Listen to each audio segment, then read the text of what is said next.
What's up, sports fans, and welcome to the Sports Opinions Podcast, episode number 23.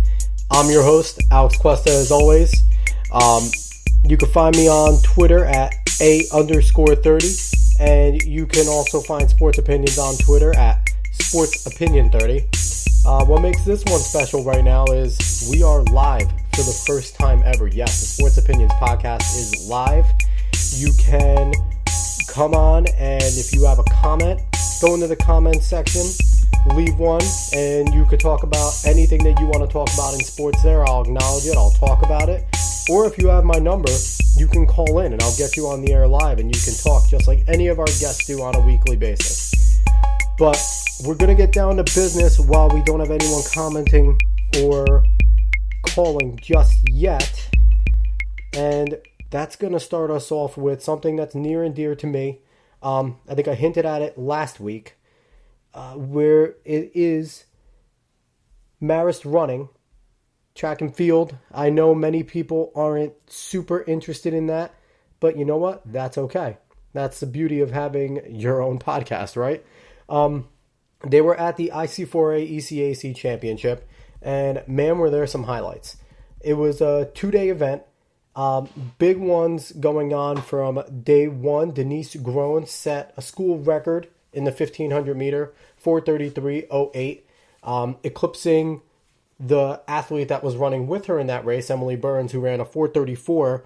It was, a great all-around race. It's always nice to see records fall, and the beauty is both of those athletes are returning next year, so hopefully they can duel it out. In the 3K, we had great representation there. We had a 6th place finish and a 9th place finish. Maria Smith finishing 6th. Gianna Tedeschi finishing 9th. Maria ran a 10 flat .65. Gianna 10:02.14. Great representation there. In the 5K, freshman Haley Collins probably finished what is the most prolific freshman year for any female in the history of Marist. She finished with a 9th place finish, 17:02.53. And then we have Jordan Casey rounding out her junior year, a fantastic junior year, finishing 13th overall and a 10:45.78. All of these, any results that I'm giving, I'm ripping straight off of Pete Colizzo's blog, the Marist Running blog. You can go find it on runredfox.blogspot.com. One of my favorite blogs that I read. I check back daily to see what Pete has to say. Pete's a great guy, fantastic writer. If you ever, want to read anything fun, he talks about Marist running, but he talks about much more than just Marist running. So if you want a good read, definitely go visit right there. And also, if you're listening to this, if not, go on Facebook or Twitter. You can click on that. You could tell people about the live stream going on right now so they can come on here and they can chat. We can talk about some sports. They can leave some comments. We'll continue going with Marist. The guys on day one had some really good results. This is just really good representation from Marist. Drew Burns qualified during Max for the 800 meter. He finished off, ran a good race. It was a tough race. He ran a 1:53.88. Another guy we're getting back next year, which is great. But the highlight of the day was senior leader Dietrich Moselle cementing himself as one of the greatest all-time runners for distance runners in Marist history. Finished third in the 10K at the IC4As, which is a national caliber meet. Ran a 30:23.19. I believe that Coach Pete said that it is the third fastest 10K in school history, and that includes guys like Gurma Segni, Will Griffin, other great 10K runners that we've had in our history. So it's a pretty good history. Some great runners there. So we're really proud of him in the way he finished out his career. And senior Spencer Johnson also finished it out there. 31:25.19 there. Another guy who was just a great senior leader and just a great runner in the history of Marist College. Day two was really relays. We had one individual going. She's the MAC champion for the 400-meter hurdles, Debbie Burke. It was sloshy weather. It was pouring rain at the time, and she battled through. She finished ran a 62.49, finished 14th overall. can't say I'm ever more proud of Debbie. I coached her for a little bit. Fantastic person overall. So she'll be back next year as well. It's exciting. So, but either way, I actually got my first comment. So it's about Johnny Manziel getting a second chance in another league, and do you think these players make those type of mistakes deserve another opportunity, or did they miss their chance? Johnny Manziel's a weird case. I think he's doing the right thing by going to the Canadian League. I think it's smart. It's a league that has had guys come over there and come back and have success. I believe Warren Moon was there. Kurt Warner, I think, was a guy that was there and came back. So you can go there, find success. For Manziel, it was a weird situation because he had some trouble with the law, but he also he just wasn't into it. He was a rich kid, so he didn't really need to necessarily have NFL. He wasn't as passionate, but it seems like he kind of found his passion again for the game, and I hope that's the truth. So we'll find out. I think he'll do well in the Canadian League. I also think he may want to hang around and possibly go in for the new spring leagues. The Alliance of American Football, I believe, is one of them. Troy Polamalu's involved, a bunch of NFL players, NFL minds, and then the XFL is going to be looking for players. So he has a chance at both of those.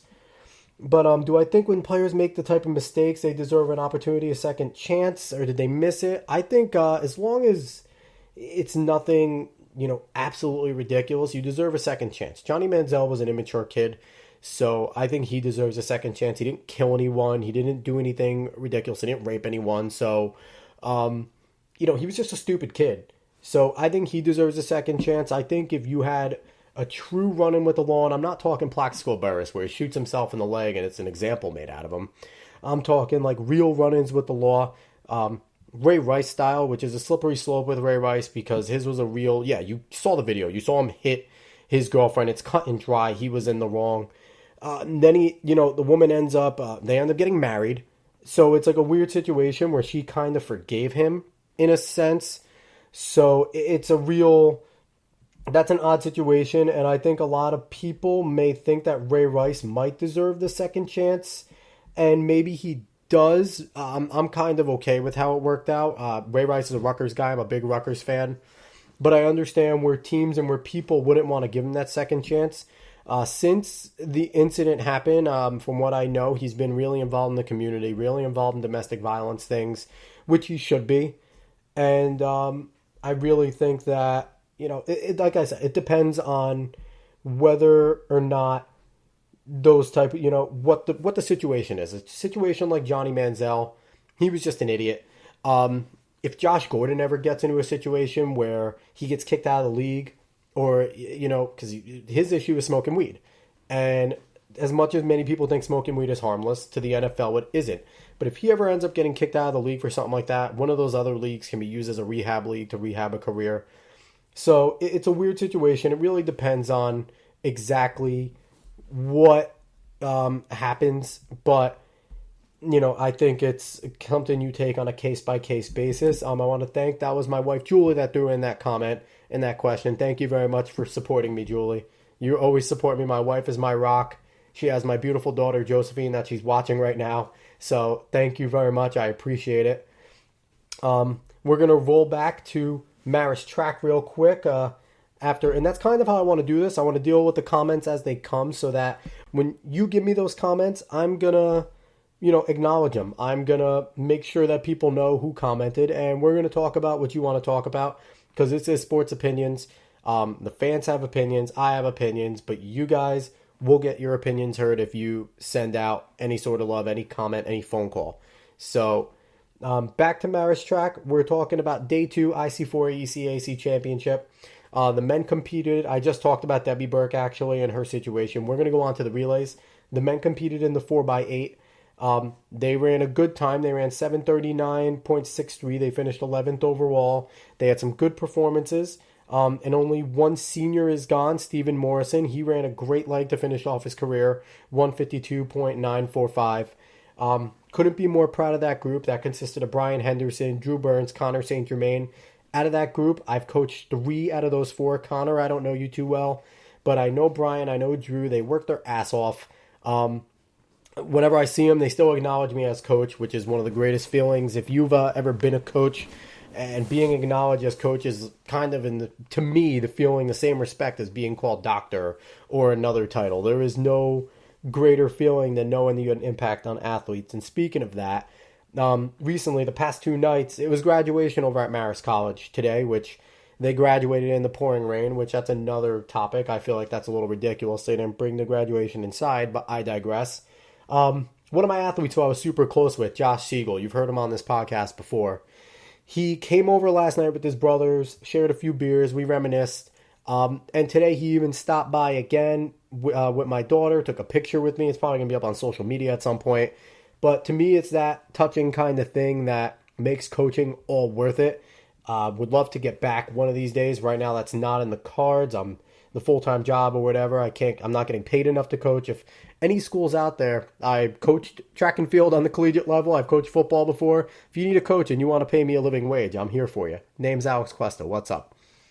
But it's simply, it's just a feeling of when the athletes come back. And Josh was also a great guy. He was good for the team. He was a sprinter that ran the 800, but, it's just something that is a great feeling. But, so anyway, we're going to talk a little more about this and then we'll move on. The big highlight of day 2 and probably the highlight of the year, but women's 4x8 absolutely destroyed the old record by 6 seconds. That team consisted of Shea Bohan, Kerry Gay, Jenna Robinson, and Denise Groen. The old record was held by Shea Bohan, Emily Burns, Jenna Robinson, Denise Groen. Beauty of this is only one athlete's leaving again. Jenna Robinson, who was an absolute rock for the team, great middle distance runner, one of the toughest athletes we'll ever meet. Thank you so much for everything you did for the program, Jenna. But she ran a great leg, ran 2:14.548. Denise Groen anchored in a 2:15. Kerry Gay ran a 2:16, which is great. The highlight for me was Shea Bohan dropping a 2:13.464, which is unbelievable. This is not too long after she ran a breakthrough 2:15, so she's just progressing nicely. We're set up next year with Marist Track and Field with Coach Chuck Williams on the women's side. Director of Track and Field, Pete Colazo. On the men's side, primarily, he does dip in with the women, but it's mostly Chuck's domain. And sprinting coach Terry Horton, who doesn't get as much love as the other two, but Terry was my coach. Terry's an amazing coach. He makes that sprint crew without a track, without a true way to recruit these great sprinters. He keeps on helping knock records off without having much to work with. And that's something that I think really needs to be mentioned. Again, as always, I thank Vassar for letting us use their track whenever we want in the winter when it's nice and spring. Thank you, New Paltz, for letting us use your indoor facility. Both of our neighbors are gracious to us and really allow us to do things that we wouldn't be able to do without them. When I was there, we were hopping around from high school to high school. And that, it still gave us an outlet to run, but it got tough in the winter. We had an indoor track at the time, though, which made it a little bit better. But hopefully Marist is listening at some point and they'll give us an indoor track and we'll have something to really work with there. But we are going to move on from there. And again, if you're listening live, you're listening to the Sports Opinions Podcast, episode 23, live for the first time ever. It's exciting. I'm your host, Alex Cuesta, and I'm excited for anyone that's currently listening. If you're listening, don't just listen. Leave a comment. If you have my number, call. There's probably a spot. I don't know where you can access the chat, but if you're listening, figure out a way to access it. If not, you can even shoot me a text to give me a question like my beautiful wife did. Give me a question. I'll acknowledge it. I'll acknowledge you. And you can be a part of this Sports Opinions episode because I just want everyone to be a part of it because that's what this is about. This isn't about writers coming on. This isn't about journalists coming on. As much as I love having them, having athletes, they're always great to have on. Their insight is amazing, but the insight of the common fan is just as good because I wrote amateur before. I guess I kind of say I wrote for Nothing But Nets. A great website about the Brooklyn Nets. They're associated with Fansided. I had an amazing time writing for them. Unfortunately, time constraints and trying to be more dedicated to sports opinions pulled me away. But the people that were there that really helped me, that encouraged me, that helped me hone my writing skills were great. I wrote for the AOSN, which is a small website, was an awesome website to write for. They let me kind of write about whatever the hell I want in sports, and that was great too. But I'm just a fan in the end. Just like everyone else. I just love sports. I've always had opinions about them, and that's what drove me to start the blog and now start the podcast and now do this live stream. So again, I'm Alex Questa. You're listening to Sports Opinions Podcast, episode 23 live stream.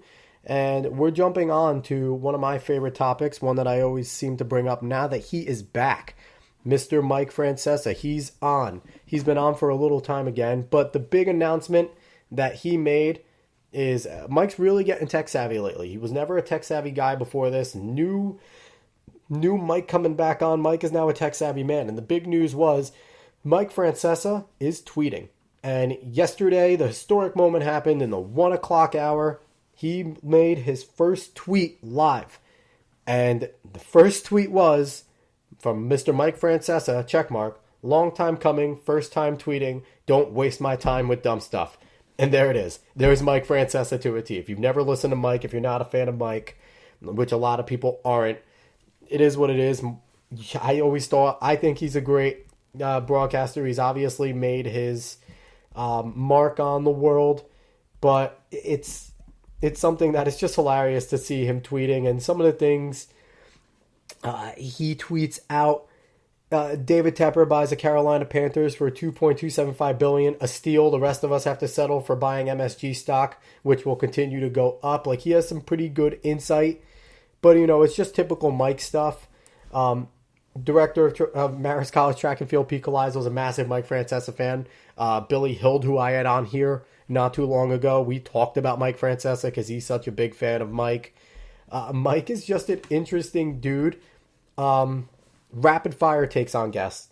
Hasn't been a guy like that that I really heard on the radio. The way he rapid fire just takes on guests and constantly brings people on. He's also known to berate a lot of people, and it's absolutely hilarious. Just what he does. And, whether you love him, whether you hate him, he's someone that is a staple. He's a staple in New York. People are happy to have him back. Now, the people he replaced, technically they replaced him first. But CMB, I think the fan was really nice to them. And they didn't just cancel. They moved him down. They're splitting time with Evan Roberts, Joe Beningo, basically. And it's good for them to hone their skills. Now, I've made it known I am not the biggest fan of Craig Carlin. I have nothing against the guy. I just don't like his style. And that's really what it is. I think out of all of them, the most talented one is Maggie Gray. I like listening to her. She is really knowledgeable on almost all the sports topics. She's easy to listen to. She's an intelligent person. And just her sports takes are something that interests me, and I happen to agree with a bunch of them. But even when I disagree with it, she still, brings her topics around pretty well. So I think she could be a person that, if not with CMB, Maggie Gray could have her own show at some point. I would have no problem listening to Maggie for a few hours on the radio solo, or even with someone else. And brings me to the third guy of their group, Bart Scott. Bart Scott admittedly is learning on the fly. He's, growing into the role. He talks about all the time that he is a guy that's really just learning what to do here. He's not someone that was on the radio often, so it's really been difficult for him to acclimate, and he calls himself out. When he listens, I guess he listens back like he was studying tape. He listens back to how he sounded and what he thinks he can improve, and he'll call it out on the air like, I got to stop saying this, or I got to stop saying that, I got to do this better, which I appreciate, and I think he is getting better. I think in time he can be better. I know the knock on him all the time is, he just brings it back to football. He brings it back to all he knows. Well, there's a lot of athletes that do the same exact thing, that aren't the most, well-versed, because what they know is the sport that they did for their whole lives. takes a pretty damn long time to really branch out and learn so many other sports. Like, yeah, you might have an idea, but you can, it's just literally that it's not easy to really branch out and understand all these when your whole life was just all about one sport. But I think he's getting better. I really do. I'm happy that they're giving him a chance to continue to grow. It's a shorter time period, so they don't have to fill up as much time. But I really think that they can do well if they continue to let them go. And Mike has about 3 years. I think Mike's going to be done after these 3 years. I think we're going to start hearing his goodbye campaign again soon. He's going to move on with his app, the Mike's On app, if you haven't heard about it. He's going to create an app where he hasn't given too much details, but he wants to create an innovative app where I guess you can watch him through the app or listen to other things. So that's pretty cool that he wants to do. But I think he's going to be done with the radio pretty soon. And if that's the case, then he can eventually, slide in, and CMB can slide back in, or whatever grouping that they want to do with it. Whether they give Evan Roberts his shot on prime time or not yet. But that's to be seen. So that's my Mike talk. Again, listen to Mike Francesa. They're on the Fan, CMB on the Fan, WFAN. If you're in New York, Sports Radio 66, 101.9 FM. I think it's the second time in like 3 weeks that I've given the Fan a shout out, but I really listen to them a lot. So it's something that I think if you're a sports fan, you should listen to. Again, this is Sports Opinions Podcast, episode 23. I'm your host, Alex Cuesta. Thank you for listening. If you're just joining in to the live stream, we're going to move on to a topic that's been dominating sports lately. The other day, it was found out. Oh, hold on one second. We have an incoming call from someone that I'm pretty sure everyone's pretty familiar with. He's been on the show before. K-Doc, what's going on, man? What up? So you have have something I have to get off of that right away. What's up? This is from, I think now running it 3 years ago now. Your number is saved on here under Matt's name because of your idiot brother. So wait, hold on. You have my phone number saved under Matt Santos's number? Yeah, because Dave switched all the contacts one time, and I still haven't fixed them all. So if anyone listening, this is Kyle K-Doc Doctor. We've had him on here a bunch of times. He was on with the great podcast with him and Matt Santos where they filled in and just made fun of every fan base they could possibly think of, which was a great fill-in. But apparently I've been saved under his phone this whole time as Matt Santos, which just shows how often you don't call Matt or text Matt for anything. No, I've had his name saved as something else because I cannot stay on the air. I mean, it's a podcast. You could probably say it. I might just get yelled at some point. No, it's pretty bad. So, K-Doc, what do you want to talk about? Well, I guess what are you talking about? ESPN New York? I think I caught a bit of there. Well, I was talking about ESPN New York, Bart Scott. Well, I was talking about the Fan, Bart Scott, CMB, Mike Francesa, because Mike let out his first tweet ever at 1 o'clock yesterday because he's on Twitter finally, the guy stepping into the new world. Yeah, well, I like that Mike's back. I don't catch the show often. I don't catch WFAN often, not as much as Matt, of course. I just know when I really was in sports radio, Mike was my favorite show. I'm glad he's back. That's awesome. So, yeah. But you know what? I just like to say, I was called crazy for making this prediction, not with you guys, but with talking to other hockey fans. Everybody was like, Ovechkin going to the finals and all that. And as I said, what, they're going to go home, and they're going to blow that, and Tampa Bay is going to come back, and now they're on the verge of going up 3-2, being down 0-2. Did you see that coming, or did you see them going back? Because I saw them collapsing. I thought when they were up 2-0 and they beat Tampa Bay at home twice that I thought they'd be able to hold serve at least once at home and end up winning. But right now the collapse is real. They're down 3-1 to Tampa Bay at the end of the second. Series is tied 2-2. I was actually going to get on that, but we'll go on to it a little bit sooner. K-Doc, thanks for the phone call. All right, no problem. Have a good one, bud. You too. But yeah, that was Kyle K-Doc Doctor. Thanks for the phone call, K-Doc, and we'll jump right into that. hockey, NHL playoffs, some of the best time in sports is NHL playoffs. What he was alluding to was the Tampa Bay Lightning, the Washington Capitals are playing in the conference finals. The Caps, Alexander Ovechkin, has been known for, having not being able to lead the Capitals to the playoffs. This is the first time he's led them past the first round. They're playing the Lightning.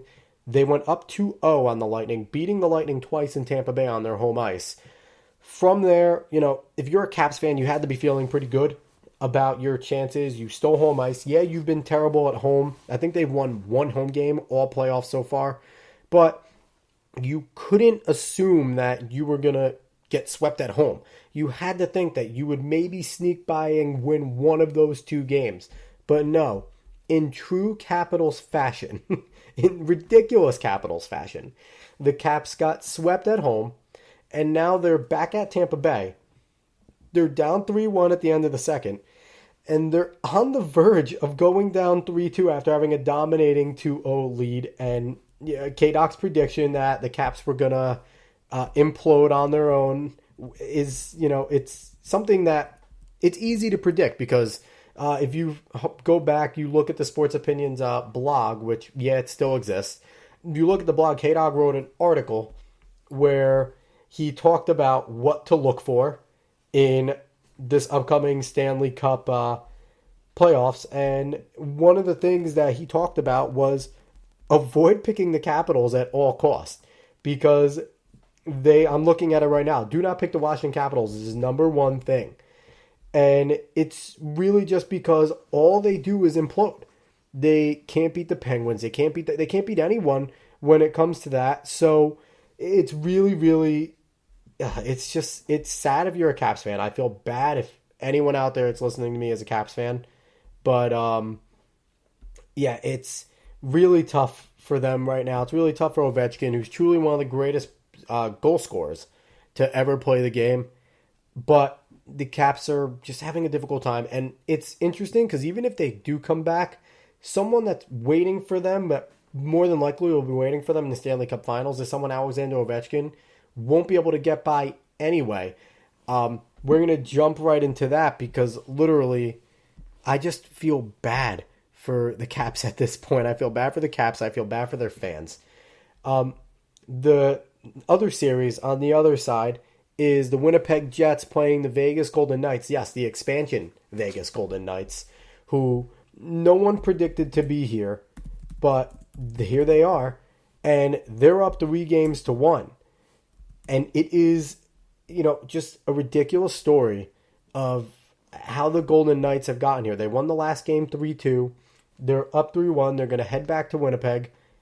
But it's just bizarre. Now, the interesting thing about the Golden Knights is they are not as normal as an expansion draft that you will really see. There was a lot more better players available for this draft for this team, and the Golden Knights were really able to take advantage of that. They've taken some really good players. Yes, they've turned some guys who were floundering on their own teams, little reclamation projects, and have let them step up. But they have a guy who is a Stanley Cup champion in Marc-Andre Fleury. And he has just been standing on his head. And he's playing as good a hockey as he's ever played. And he can be on his way to winning another Stanley Cup championship. Now, if the Golden Knights get there, that's exactly who I was talking about, where Ovechkin can't get by. Ovechkin finally got over the hump of beating the Penguins, but that's without Marc-Andre Fleury in net. It's not the Penguins. That's what I have come to think. It's not the Penguins that he can't get by. He has no problem getting by the Penguins. It's not Sidney Crosby. It's not Malkin. He can get by those guys. He was never able to get by Marc-Andre Fleury. Marc-Andre Fleury has proven in his career that he's as reliable as a goaltender as there ever has been. Is he a Marty Brodeur? Is he a Dominik Hasek? Is he a Patrick Waugh? No. I don't think he's any of those guys. But he's a really, really gifted, a really, really talented goalie that has made his mark, has made his effect on the NHL.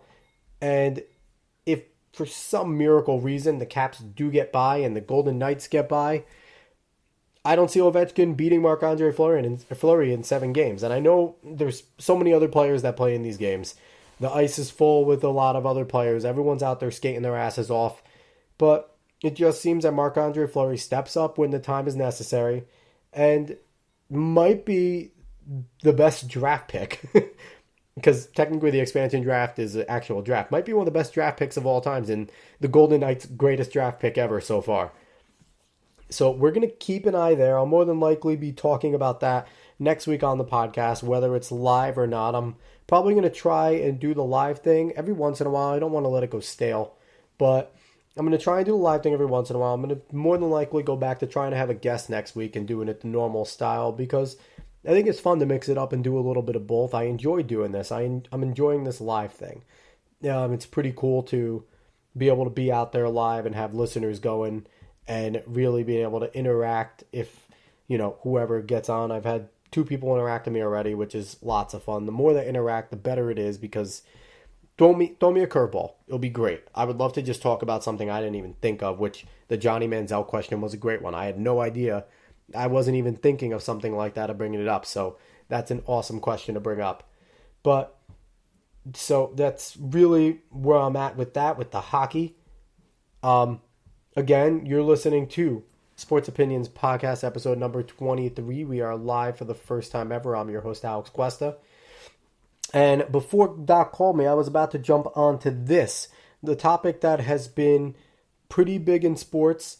Robinson Cano has been caught cheating and is suspended 80 games. He got caught taking a banned substance. The banned substance is a diuretic named furosemide, and apparently it is known as a masking agent. Now, people that are sympathizers are really just going, well, it's not a PED, this and that. You don't know, blah, blah, blah. Robinson Cano's excuse was ridiculous. He got it from a doctor in the Dominican Republic. That's what he's blaming on. First of all, I get it, you're from the DR, but what the hell are you doing going to a doctor there? And if you're going to a doctor there, why doesn't your team know exactly what you're doing? I never understand, number one, what these athletes are thinking. And if they think the American public, or just the public in general, is that stupid. Robbie Cano has been great for as long as I've known him. Looking at his career numbers right now. He has 305 home runs. He has 1,206 ribbies. He's just has a 304 career average. He was a shoo-in for the Hall of Fame, basically. And now, that's gone. That's absolutely gone. Now, whether he cares about the Hall of Fame that much, it is what it is. He's made a lot of money in his career. He's been known as one of the best players in baseball in his career, and that's all well to him. He set up his family for their lives, which I guess that's exactly what people are, really trying to do. But I don't know what he's thinking in terms of, the excuse. The excuse was weak. It was bad. And it wasn't something, it's kind of offensive to any fans for him to give off that stupid of an excuse. There's a lot of players that have done it, and it's really weird if you look at it. I'm a Yankees fan, but the Yankees connection is something that's hard to ignore. Robbie Cano, former Yankee. Melky Cabrera was tested, found guilty, Yankee. A-Rod, obviously, Yankee. Andy Pettitte, Roger Clemens. And they've all played around the same time as each other. So, as much as, Cashman has been touting lately that he, I guess, suspected something was up, and that's why they didn't pay him all these big bucks. Dude, you have had a lot of guys that have been caught using steroids red-handed. So, to pound your chest now that you had an idea that Robbie Cano was using it, yeah, you signed A-Rod when he was under suspicion coming out of Texas. You didn't care then. Roger Clemens, you probably knew something if he was using it for a while. There's no way you didn't know about Andy Pettitte using it to rehab. Melky came out of nowhere and he started playing well, and you didn't know then either. It's like, come on. Don't pound your chest. Don't rain on someone else's parade. And then again, you have Mark Teixeira coming in and really pounding his chest. And I have another caller coming my way. Hello. It is Miss Brittany Hackett. What's up, Britt? Brittany Hackett Schmidt. Yeah, Brittany Hackett Schmidt. Yeah. Sorry, Tom. It's okay. Tom's here today, though. So What's up, I Tom? correct you right away. But So Brittany Schmidt, I was listening to what you had to say, and it was funny because I was actually putting on like the microphone, and I was like, "It's not my new call." I said, like, I commented on your Facebook. I'm like, "How do I jump in?" Because one of the things that I think is very interesting in the world of sports that I wanted to bring up is the fact that the Panthers' new owner was announced. And interestingly enough, David Trieper, he's a hedge fund manager, and he actually, his bid was not the highest. It was actually lower than a previous bid, but he had already, he was a minority owner for the Steelers, so, you know, the owner's already basically, he was vetted in. So, I'm anxious to see how that goes. now, who was the person? I really didn't follow it too closely, and if you don't know anything about Brittany Schmidt, she is to call her an avid Panthers fan is probably offensive with how closely she follows the Panthers. If you follow her social media, you on Panthers days, you might be tempted to block her certain games because Yeah, I'm intense. It's funny, and I became a Panther fan, actually. My dad tried really hard to get me to be a Jets fan, like super hard. which you should To be, where, Brittany. you know, when it came out in '95, and I remember I was 6 years old. My dad was like sitting and like getting me to watch Jet games, like trying to make me like care about the Jets. Which I will say, when the Panthers aren't in it, if the Jets are going further, I will, you know, tip my hat to the Jets because my father and my brother. Joe Hackett are quite avid, which is offensive too, because they're like super fans like me, Jet fans. But I became a Panther fan watching the Panthers play the Jets. I think the game was October 21st. I always send out a tweet every year. I'm like, hey, it's my anniversary that the Panthers played the Jets, and they were the underdogs, and they somehow won. And I was like, that's my team. Was that back, Brittany? Was that back during the Tim Bianca Batuka era? Yes. One of the best last names ever.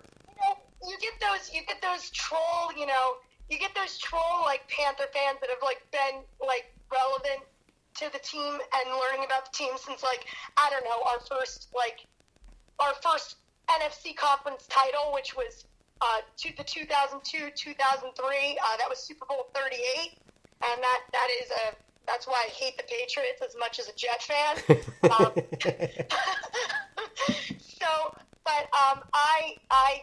That was, not many people, like, I'm like, do you even know who Dan Morgan is? Like, that was before Luke Kuechly.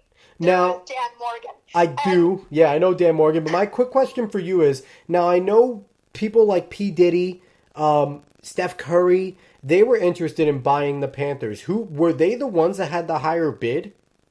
No. Actually, the guy's name, they recently just released it. And it was down to 2, and like they didn't release the name. Honestly, the guy's from I just know he's a Carolinian. And the Panthers ended up selling, I believe, like. And you know me, Alex. I'm ass at math, so this is just a number off the top of my head. I think like 2.3 million. When the other guy billion. When the other guy like offered like two more than that, and but it all came down to the guy. I just know that he was being vetted, and like I know like because. Like, I know you were talking about how with the fan, how he has a Twitter account and everything. I gotta say, like, I was probably one of maybe 3 Panthers fans in Ocean County, and I met so many awesome people on Twitter. And I have to say, like, as soon as Jerry Richardson put the Panthers up for sale, Twitter, like I said, I'm like, my fan base has their period. Wait a minute, because they're all freaking out. They're gonna move us. And I'm like, they're not though. I'm like, because what people forget is Jerry Richardson himself is one of the only owners that was an actual football player. And I mean, the Panthers was Jerry Richardson's baby, like he brought, and I said to them, I'm like, guys, he's not going to sell it to a guy who's going to move us. Charlotte is a very, profitable city, and the stadium sells out every year, I have to say. The sales, I know, and I am close friends with a lot of season ticket holders, and they say, man, some games are a little sad because it's more of the opposite team, but our stadium always sells out. But also with the Panthers, weren't they in the NFC title game the second year of their existence? I think it was, or the first year. Them and the Jaguars were expansion teams, and both of them made it to the conference championship games. So they started the tradition of a good winning culture, and I know they struggled for a little after that, but they played well early. They do, and you know what? Like I said, that team is like my heart and soul. I always say I was love at first sight twice in my life. The first time was my Panthers, and then it was Tom. Tom came after my love for the Panthers. It was already established and there. I feel like, and I feel like a lot of fans are hard. I know a lot of one of my friends, Pete, is a Jaguars fan. And a lot of my fellow fan base was like, why don't you want the Jaguars to lose? I'm like, because they're the same age as us, and you know what? So what? If they get it before us, would it be disappointing? But still, I mean that would be wrong, I think, because I know that we're going to get it. I know that we're going to get there, and I'm hoping. I was really excited about the DJ Moore pickup. I can't tell you. I was watching that guy in the combine, and the way he was able to run, I was so excited. He's the burner that Cam is gonna need. Yes, and you know what? I remember I was sitting there with my glass of wine, and I was when Steve Smith comes on, and man, that's one thing I will say. Anyone who brings up Steve Smith to me that is the greatest heartbreak I've ever known in my life, was when Steve Smith was the way he was let go like that. I'm that we affectionately call him Agent 89 in the fan base. We have nicknames for everybody. Oh, I know. I see them all. But that's going to be when Kuechly retires. Julie just went through that because Jason Witten just retired, and Julie, being a Cowboys fan, is basically crying. Tom is a huge Cowboys fan. But Brittany, I'm gonna run because I got a few more topics I got to get through. Everyone, if you are interested in hearing more of Brittany, I don't know I think your podcast has been on hiatus a little bit, but she does have her. I was on Anchor, and Anchor hasn't been working for me. Britt, go to Spreaker. Go to Spreaker.com. We'll talk about more, and I'll get you hooked up on that. But if you want, also Brittany has her blog, which she is active in. And the blog is Are You There Friday? It's me, Brittany. She writes about everything, and she's a very good writer. She's interesting. She's funny. So if you want more of Brittany, go on there.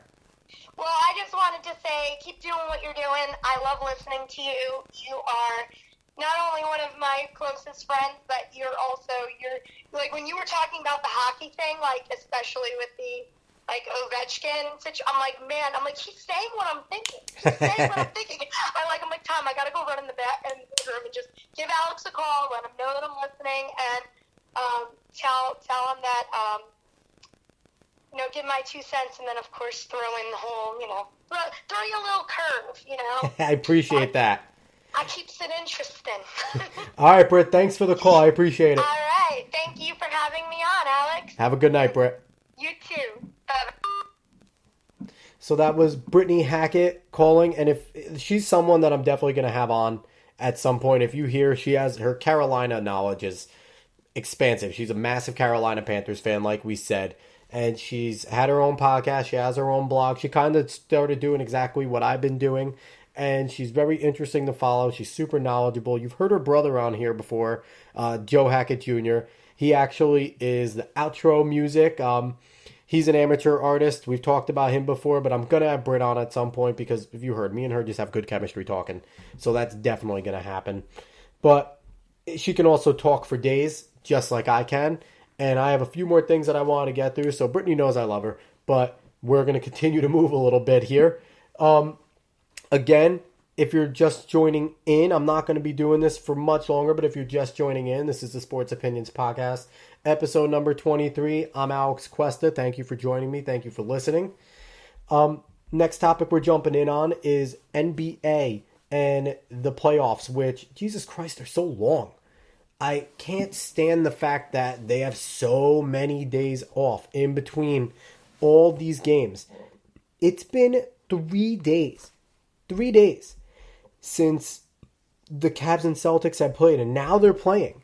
But it was 3 days before they played. That's a little ridiculous to give them 3 days off. One thing for me, the point of the playoffs and in any league is for it to be grueling, for it to be difficult. Attrition and injuries is part of it, not letting guys rest forever and get healthy. I get it. There's older players, but there's older players everywhere. And they want to put the best product on the court. That's basically what it is. Avoid injuries, put the best product on the court. You know, don't you think Michael would have loved that? Don't you think guys like Olajuwon, like Kobe, like Bill Russell, all these other great guys that won a lot had to fight through much tougher schedules? They need to stop with the game in between, a day in between home games. Cut it out. Cut it out. Don't make a day in between home games. Let them play back-to-back. They play back-to-back all year during the regular season. Give them a challenge. Let them play back-to-back. And make it a day or two in between flights. A day. Let them fly. Let them play the next game on the next court. Whatever it is. Don't make it these 3 days and a day in between each game. It's ridiculous. And these players are too pampered. And now also give other teams a better chance. Because when you give teams like a Golden State, the Rockets, even the Cavs and LeBron, you give these guys real time to rest up, it's going to give nobody else a chance, and it makes it too easy. Some of the things that made shocking things happen is when the schedule was more difficult.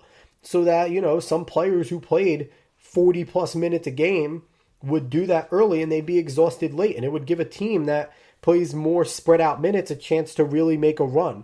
So I don't know. For me, just the expansiveness and how many days off and how long the NBA playoffs are is really stupid. But, it is what it is right now, and it's going to stay that way. So it's something that it is what it is. But we're actually going to talk about the games right now currently playing. The Cavs and the Celtics are playing right now. The Cavs are home. They're down 0-2 to the Celtics. Celtics, again, without Kyrie, without Gordon Hayward. Al Horford's basically leading them as the veteran. You have Jason Tatum stepping up. You have Jaylen Brown, Terry Rozier. Shout out to Dapo. Dapo's a big Celtics fan. Also, shout out to my buddy Kevin Vaccaro, massive Boston Anything fan. Unfortunately, I'm friends with them. Just kidding. But the Celtics were struggling in Cleveland. You had to expect that the Cleveland fans are going to get behind them. It's only the second quarter, 2:26 left. 54-36 right now. But I just want to talk about, everyone, the sky's falling. And I made a comment on the Sports Opinions Twitter the other day that is everyone making a big deal about the Celtics holding serve at home? That's what you're supposed to do. That's what great teams do. They hold serve at home. I don't think anyone used to freak out when teams used to go down 2-0 just because the team with home court advantage held serve. The way it normally was, I like the system where they go 2-2, 1-1-1. I don't think they do it in the NBA. I think it's 2-3-2. I hate that system. But for me, 2-2, 1-1-1 is the best because, the home team holds serve for the top seed holds serve for 2 games. Then the other seed holds serve at their home court for 2 other games. And then it's a best of 3, and that's where you see if one person can steal home court. And it's always fun to watch. But LeBron, he had a great game in game 2. He kind of didn't have a good game in the first game, but he's not worried. He's been down before like this, like he said. But he knows how it goes. You hold serve at home for 2 games each, and then it's a best of 3 series. And you take your chances on a best of 3 series. And for me, the Cavaliers supporting cast isn't great. They're not. But they're more battle tested and they're more experienced at this point in the playoffs. Right now, the Boston Celtics are young. Al Horford has never had much success in the playoffs. When he was a member of the Hawks, yeah, they had their chance, but they wasn't meant to be. So I think the Cavs, they have J.R. Smith, they have Tristan Thompson, they have Kevin Love. They have all of these dudes who have been there before, and they know how to respond. J.R. Smith has made big shots. Tristan Thompson has made big blocks, gotten big rebounds. And LeBron's LeBron. He's the best player on the planet, and he's going to be the best player on the planet until he decides to hang it up, basically. And he's not going to go down without a fight. I still pick the Cavaliers to win this series, and especially without the Celtics, without Kyrie, without Hayward. Jason Tatum's young. Jaylen Brown is young. Terry Rozier is a role player. He's playing out of his mind, but he's a role player. Marcus Smart's a good guy, but just another role player. You have a young core when the other two guys come back and get healthy, but right now they're young, and I think Francesa said it the best. In the first game when Boston blew out the Cavaliers, the young guys were feeling themselves a little, and then they had to work in the second game. The Cavs held the lead for most of that game. They blew up the last 22 minutes, but they held the lead. And the Cavs know what it takes to win. They know what it takes to beat great teams. And they don't get flustered being down 0-2. They know they're going to go home. They have great fans. The fans are going to get behind them. They're going to use that energy. I think they're going to hold serve at home, and it's going to be interesting for Boston to see if their young players can respond. I still think Cleveland is going to win this series. I think they might win it in 7, maybe 6. And we'll see who they go on to play. And that brings me over to the next series, who they don't play until tomorrow. But Golden State and Houston, and this was an interesting one. This is ESPN, I would love to work for them one day, don't get me wrong, but they're so sensational. Their sensationalization of everything is crazy, and it's so difficult to listen to sometimes because after game one, when Golden State took game one in Houston, what's wrong with Houston? Do they need to change their style? Oh my God, Harden scored 40 and they still lost. What's going on? Blah, blah, blah. D'Antoni this, blah, blah, blah, blah, blah, blah, blah, blah, blah, blah, blah, blah, blah, blah. And then game two comes and the Rockets basically blow out the Warriors. And then all of a sudden you hear all the opposite. What's going on with Curry? He can't run up and make a run-up jump shot. They're going at him.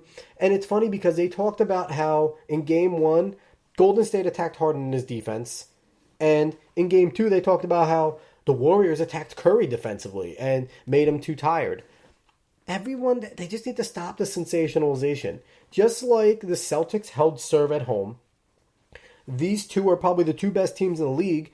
And it's not really surprising that they're trading blows in 1-1. And we might see this go the whole way, where I know Golden State's great at home and they're really hard to beat in Oakland. But if anyone's going to steal a game from them, it's the Houston Rockets. They have James Harden, who is arguably as good of a scorer as Kevin Durant and is just dynamic, and he demands the ball and has the ball in his hands 95% of the time. They have Chris Paul, who is really resurgent this year, and he's just an underrated cog. I know he's been talked about, but he's not just a scorer. Everything else he does, he sets up the defense. He runs that offense. He takes a lot of the pressure off of Harden that was there last year to be the point guard as well. You have the rise of Clint Capella, who isn't getting talked about right now like he was, but Clint Capella is a very good player. Oh, and they still have a guy named Eric Gordon, who happened to be a part of the tandem between him and James Harden that set the record last year for most made threes by two players on one team. So let's not forget that there's a lot of talent, and they also have guys like Gerald Green, who's a solid role player coming off the bench. The Rockets are a complete team, and it wouldn't surprise me that they get past the Warriors. I didn't pick them to go all the way. If anyone remembers when I did the brackets with Scoop, me and Scoop were dead wrong about everything in the West, basically. But, because we picked OKC, which is a laugher, looking how they played. But it wouldn't surprise me if Houston takes them to 7 and even wins the series. Houston's a great team. And I think Golden State, they're very good. Durant has become the leader of that team.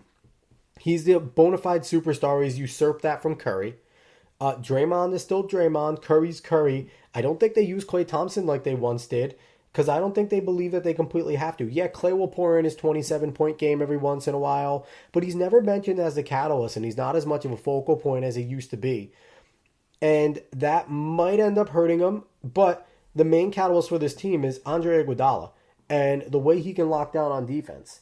You have a guy like Iggy where he's still one of the best defenders in the game, and when it comes to crunch time, you could put him on anybody. You put him on James Harden. If they play the Cavs, you could put him on LeBron to try and slow him down. And believe me, he does slow down LeBron. Probably the only other person that slows down LeBron like Andre Iguodala is Kawhi Leonard. And Kawhi's not here. So that's my catalyst for the Warriors really, is how does Iguodala play? And I know Kerr is being smart about his minutes, but it's just, we'll see how this series goes. I really think it's a toss-up. I honestly think that we're going to be seeing a lot of different, like, trading blows. I think we're going to see trading blows here. I think we're going to have a 3-3 series going into Game 7 in Houston. It's going to be electric, and God knows how that's going to go. But I think this one's going 7, and this is just great basketball, and I'm a fan of this completely. Again, this is the Sports Opinions Podcast. I'm your host, Alex Cuesta, episode number 23, live streamed for the first time ever. I hope everyone's enjoying it.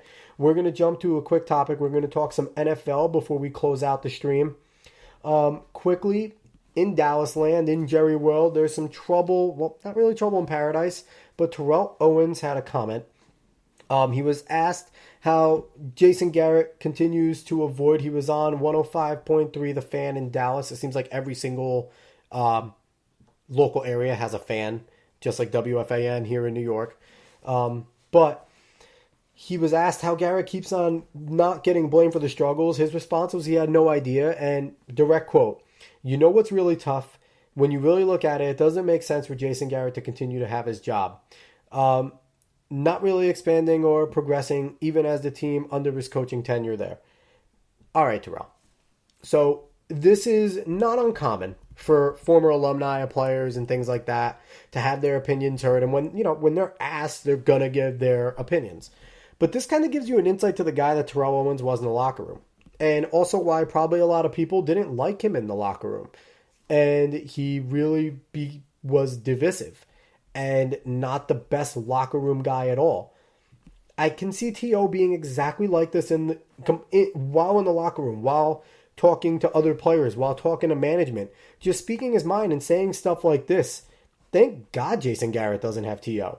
And Des Bryant got complained about because he was brash, but he's nothing compared to what T.O. was. And I've always been a T.O. fan in terms of his play on the field. When I think every kid growing up my age, I'm 29, I'll be 30 in November.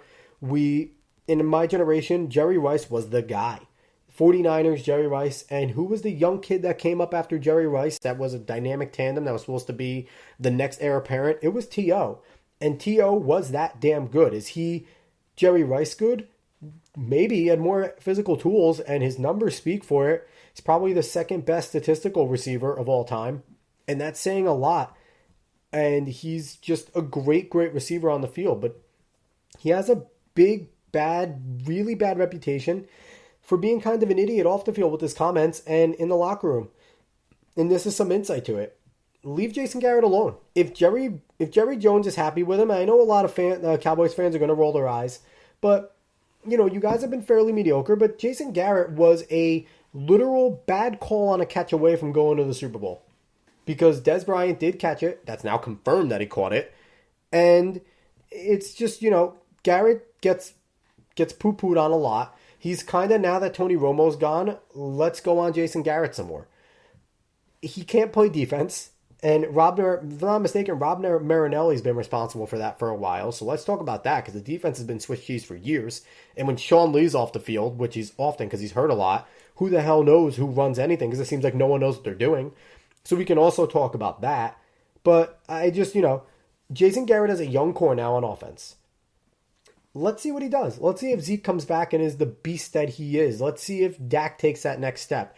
Jason Garrett was a quarterback. If Dak Prescott doesn't get better, yeah, we can rip Jason Garrett because he's not progressing him. But back up, and let's not take what T.O. says with too much stock, because this is the most stock that he's been given to him in years. Keeping with the NFL, I want to talk a little bit about another team in the NFC East, Odell Beckham Jr., the Giants. Just a quick comment. The guy has been doing everything right. And all you Giants fans that were talking about trade him, he's a headache, you're all idiots.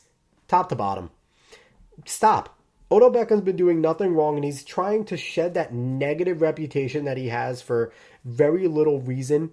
He showed up to voluntary workouts. He's officially shown up to OTAs, and this is a guy on the last year of his contract that wants an extension. It's very rare you see guys like him who have definitely outplayed their rookie contract to a ridiculous amount he has. Arguably the best wide receiver in the league. It's rare you see guys like that come to OTAs, that come to voluntary workouts, because they can hold out until they get paid. He's not doing that. He's taking the chance with his body to continue to play and possibly get hurt. And it's really just, give the guy his due. He's obviously trying to mature. He looks like he's trying to be a leader more, because there's nothing better than seeing a veteran there during this times where they don't have to be there. That's great for the young guys to see. And we'll see if Odell Beckham has really changed. He's done some dumb stuff with hitting the kicking net and then proposing to it. Yeah, he was immature on the field, getting into it. I said he should have been suspended when he was punching, what's his face? He was the former Panther, now the Redskin. Can't remember the corner's name, but, he was trying to hit him. I thought he should have been suspended. Wasn't taken off the field. It was babyish, but it seems like he's growing up. Let's give Odell Beckham the benefit of the doubt, and let's see what he can do and if he can really improve on himself as a person. But with that, I just want to say thank you for everyone who called, commented. My wife Juliana Cuesta, K-Doc for giving me a call, Brittany Schmidt for giving me a call. I really appreciate all of you guys. Right now you're listening to Joe Hackett Jr. This is his song that's being the outro music. You can find him on Twitter at JoeHack_. My brother was the person who created the beat at the beginning. Find him at dcuesta308. My name's Alex Cuesta. You can find me on Twitter at A_Cuesta30. Find Sports Opinions on Twitter at SportsOpinion30. And again, this was the Sports Opinions Podcast, episode 23, first ever live stream. I hope everyone enjoyed it. I'll probably do it again at some other time. But again, thank you for listening. Really appreciate it. So long.